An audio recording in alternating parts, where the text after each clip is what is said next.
Tangkap dan penjarakan. Pernyataan itu ditegaskan oleh Wakil Ketua Komisi 3 DPR Ahmad Sahroni yang mendesak Kejaksaan segera mengeksekusi Ketua Umum Solidaritas Merah Putih Sylvester Matutina.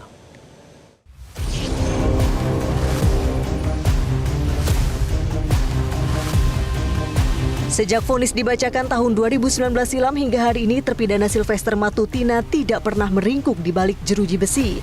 Sylvester malah ditunjuk oleh Menteri BUMN Erick Thohir sebagai komisaris independen di BUMN ID Food. DPR pun mendesak Kejaksaan untuk segera mengeksekusi Matutina. Penjarain, tangkap penjarain. Ya kalau memang udah ingkrah ya laksanain sesuai, kecuali kalau dibilang ada perdamaian, apalah itu lain hal. Tapi kalau memang sesuai dengan hukum pidana yang sudah ingkrah, maka itu harus dijalankan. Sylvester Matutina bahkan sempat hilang ketika kasusnya sudah berkekuatan hukum tetap. Padahal Kejaksaan Negeri Jakarta Selatan sudah menerbitkan surat eksekusi terhadap terpidana Sylvester Matutina. Kita sudah lakukan, sudah ada tahapan. Makanya untuk lebih tanyakan ke jadi tahapan kita sudah kita lakukan saat itu. Sudah inkrah, sudah diberikan dan eksekusi.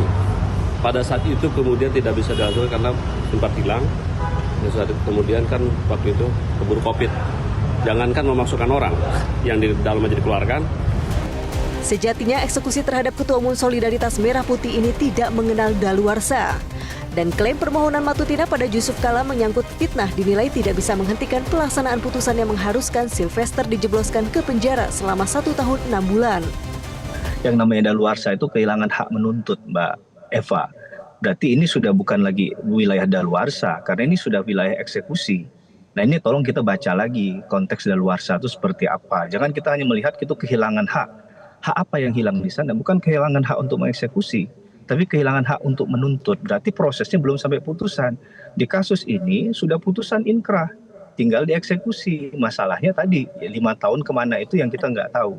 Nah maka ketika ini ada ya dieksekusi dulu. Kan begitu. Masalah dilakukan upaya hukum ya monggo-monggo saja, silahkan saja. Tapi narasi itu jangan dipakai untuk kemudian memanipulasi nanti bahasa daluarsa tadi. Karena yang saya pahami daluarsa itu adalah kehilangan hak untuk menuntut, bukan untuk mengeksekusi orang. Tim Liputan Metro TV. Jelajahi cara baru mendapatkan informasi. Download Metro TV Extend sekarang.